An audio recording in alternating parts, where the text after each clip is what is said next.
가르멜의 산길 제6장 영혼의 세 가지 능력을 완성하는 것이 어찌하여 향주덕 세 가지인가?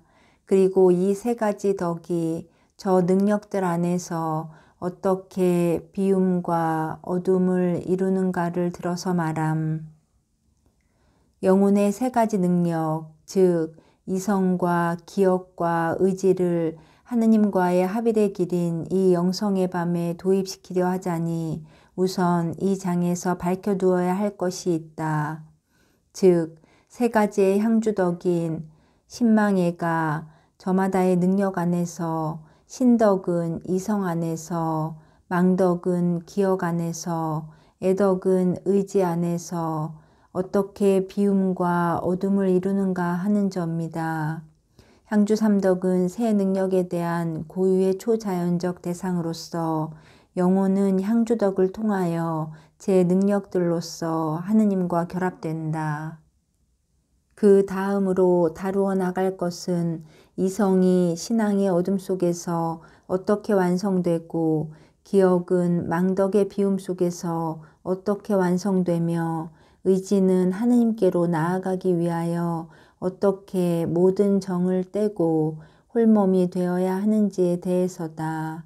이것이 끝난 다음에는 영혼이 이 영성의 길을 안전하게 가는 데 있어 가장 필요한 것, 즉 스스로를 모든 것에서 비워주고 일체 앞에서 장님을 만들어주는 이 향주 삼덕을 의지하여 어둠 밤을 거쳐가야만 한다는 것이 명백하게 드러날 것이다. 왜냐하면 이상에서 말하였듯이 영혼이 이승에서 하느님과 하나 되는 길은 알기나 기쁘기나 상상 또는 그 어떠한 감성에 있지 않고 다만 이성에 따른 신덕, 기억에 따른 망덕, 의지에 따른 사랑에 있기 때문이다. 이 세 가지 덕은 이미 말한 바와 같이 우리의 정신 능력 안에다 비움을 작용한다. 신덕은 이성에 있어 아는 것을 비우고 어둡게 하고, 망덕은 기억에 있어 그 가진 모든 것을 비우게 하고, 애덕은 의지에 있어 하느님 아닌 모든 것에 대한 정과 낙을 비우고 벗어던지게 한다. 그 이유는 다음과 같다. 믿음은 이성으로 알 수 없는 것을 우리에게 말해준다. 그러기에 성 바오로는 히브리인들에게 믿음은 바라는 것들의 실상이고 보이지 않는 사물의 근거입니다. 라고 하였다. 우리 문제를 놓고 볼 때 신덕은 바라는 것들의 실체라고 할 수 있다. 이성이 비록 확고부동하게 그런 것들을 믿는다 해도 그것은 이성이 발견한 것이 아니니 이성으로 발견한다면 벌써 신덕이 아니기 때문이다. 신덕은 이성을 확실하게 해주지만 그렇다고 밝게 해준다기보다 오히려 어둡게 만드는 것이다. 망덕 역시 기억을 비워서 이승이나 저승 것에 깜깜하게 만드는 사실은 의심할 여지가 없다. 바람이란 언제나 가지지 못한 사물에 대한 것이니 가지고 있다면 벌써 바람이 아니다. 그러기에 성 바오로는 로마인들에게 다음과 같이 말했다. 눈에 보이는 희망은 희망이 아닙니다. 눈에 보이는 것을 누가 희망하겠습니까? 결국 이 덕도 비우는 구실을 하는 것이니 이미 가지고 있는 것에 대한 것이 아니라 가지지 못한 것을 대상으로 삼기 때문이다. 마찬가지로 애덕 역시 의지에 있어 모든 것을 비우게 한다. 애덕은 우리에게 일체를 초월하여 하느님을 사랑하라 하는데 하느님께 우리의 정을 고스란히 쏟으려면 모든 것에서 정을 떼지 않으면 불가능하다. 그러기에 그리스도께서는 성 루카를 통하여 자기 소유를 모두 버리지 않는 사람은 내 제자가 될 수 없습니다. 라고 말씀하셨다. 그 뜻인즉 의지로서 가지는 모든 것을 버리지 않으면 내 제자가 될 수 없다는 것이다. 이와 같이 이 세 가지 덕은 영혼을 모든 것에서 비우고 깜깜하게 만든다. 여기서 우리는 루카 11장에 말씀하신 주님의 비유를 생각해야겠다. 어느 벗이 밤중에 빵 3개를 얻으러 제 친구를 찾아갔다는 것인데 3개의 빵이란 이 3가지 덕을 상징하는 것이다. 밤중에 얻고자 했다함은 영혼의 3가지 능력이 일체에 대하여 깜깜해진 다음에 향주 3덕을 얻어야 하고 이 덕을 가진 영혼은 밤중에 자기 완성을 해야 된다는 뜻이다.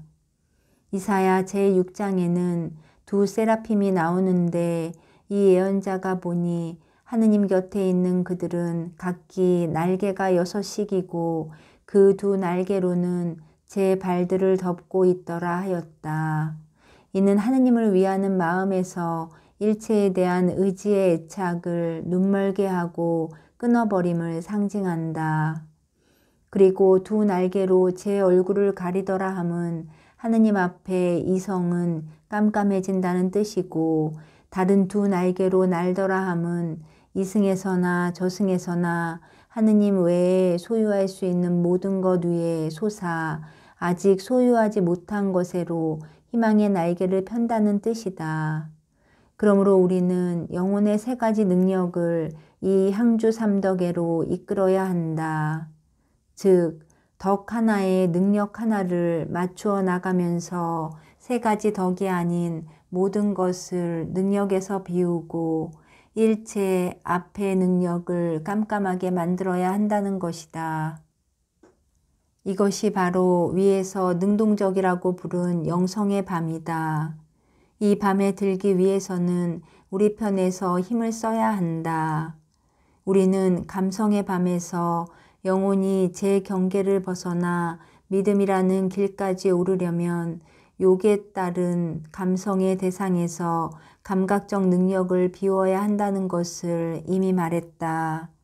마찬가지로 이 영성의 밤에서도 정신 능력이 하느님 아닌 모든 것에서 어떻게 스스로를 비우고 씻어야 할지 이미 말한 바 향주 3덕이라는 길로서 어떻게 그 능력들이 캄캄함 속에 있어야 할지 그 방법과 아울러 하느님과의 합의에 갖추어야 할 마음 준비를 주님의 도우심으로 말해볼까 한다. 그대로만 하면 악마의 관계는 물론 아에와 여기서 생겨나는 모든 세력 앞에서도 최대의 안전을 누릴 수 있다. 저 악마와 아에 따위가 영성인들을 교묘하게 속이고 그 길을 가로막는 것은 이들이 스스로를 비울 줄 모르고 향주 3덕으로 자기를 다스리지 않기 때문이다. 그 때문에 이들은 결코 영성선의 순수한 본질에 도달할 수가 없고 가려들면 갈 수 있는 바르고도 가까운 길을 가지 못하는 것이다. 여기서 주의시켜둘 일이 있다. 나는 지금 주로 관상의 상태에 들어가기 시작한 이들을 두고 말하고 있다는 사실이다. 처음 배우는 이들하고는 이 문제를 좀 더 너그럽게 다루어야 하므로 하느님의 뜻이면 제2권에 가서 그들의 특성을 말할 때 타이르기로 하겠다. 여기 제2권이라 함은 가르멜의 산길의 속편이라 할 수 있는 어둠 밤을 가리킴.